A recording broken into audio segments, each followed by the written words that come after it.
Hey, everybody, come on in and stay a while. Glad to have you watching Fox and Friends Weekend, and glad to have you in for Tucker this morning, Peter, only a few more weeks left where you get to wear the nice light suits. You're right. That's what I wore today. I was talking with the staff here. They said I got to wear it today. And all the ladies telling me because Labor Day, I got to get rid of my white pants. Am I right? No? All right. You don't wear white pants. Just on the golf course.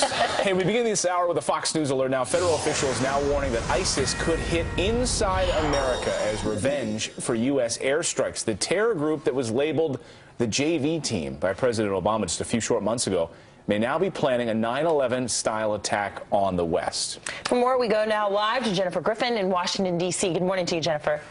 Good morning, Anna. The Pentagon says it has not seen any sign that ISIS terror cells have crossed the southern border into the United States, but those who have been watching this group grow in strength say anything is possible.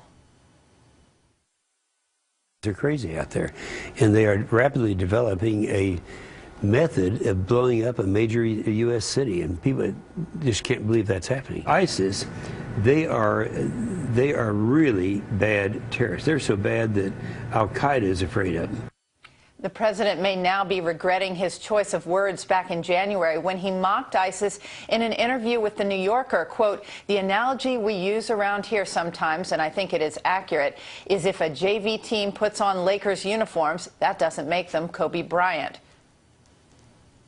Oh, this is beyond anything that we've seen. So we must prepare for everything. And the only way you do that is you take a cold, steely, hard look at it and get ready. To date, we have not seen them focus on that type of planning, but that doesn't mean we're not going to be very mindful that they could quickly aim to pivot to attacks against Western targets outside of the region. They show the intent or they show plotting against the United States. We'll be prepared to deal with that as necessary. General Martin Dempsey warned this week ISIS cannot be stopped without targeting them in Syria. Back to you guys. Jennifer Griffin, live for us this morning. Thank you very much. And the question this morning, I think a lot of people are wondering, is how did the administration get this so wrong? How just a few short months ago did the president liken them to a group that was a junior varsity? And then when you have the flip side of that, Defense Secretary Chuck Hagel just yesterday in that clip that we saw from Jennifer saying they're an imminent threat to every interest we have, and this is beyond anything that we've ever seen before. Yeah, yet the president is out on the golf course in the meantime. But the Pentagon Press Secretary, Rear Admiral John Kirby, yesterday was trying to explain away the comments that the president made just a few short months ago. Listen. This is August. You're talking about comments that were made in January. ISIL, and we've been watching this for months, they have grown in capability. I've said it from the podium, as have others.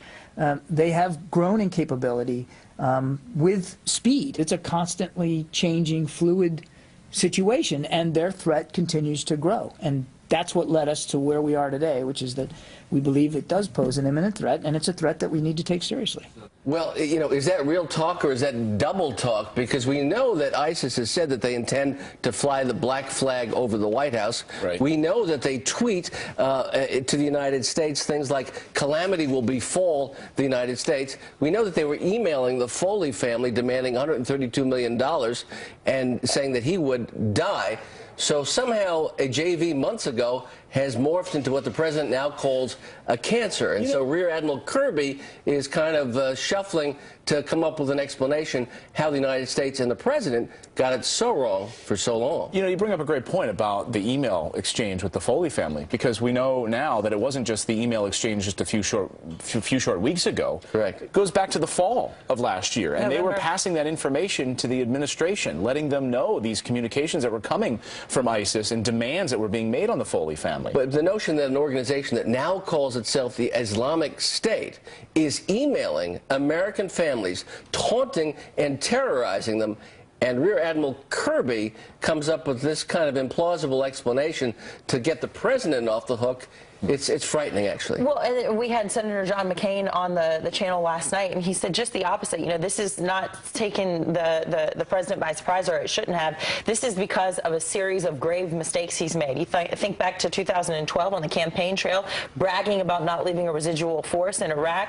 You think about Hillary Clinton's book that's out right now, and she talks about her and pretty much every senior advisor, along with the Secretary of Defense and the Joint Chiefs of Staff, who basically said, Mr. President, we need to arm the Syrian rebels, and he stood against them. So is this also a culture of the president not listening to his advisors? Well, the question this morning, too, when you talk to the family, the Foley family, which has been so brave out there at the, on the podium and taking up that microphone, we're now hearing from the brother of James Foley, Michael, in an interview. And the question came up, could this administration have done more to save your brother's life? Listen.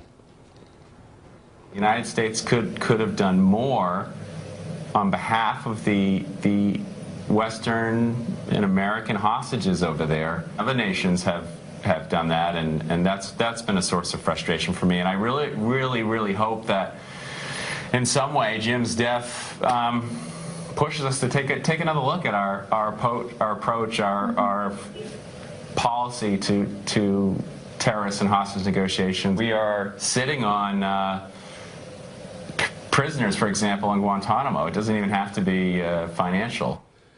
So the Foley family is saying that we have a great natural resource in terms of these prisoners, and that perhaps they could be used as a negotiating chip. I don't think he was suggesting that the ransom be paid, but clearly there's a tremendous amount of frustration, especially in light of that failed raid to capture and protect Mr. Foley. Unfortunately, at a site in which intelligence blew it, there was no one there.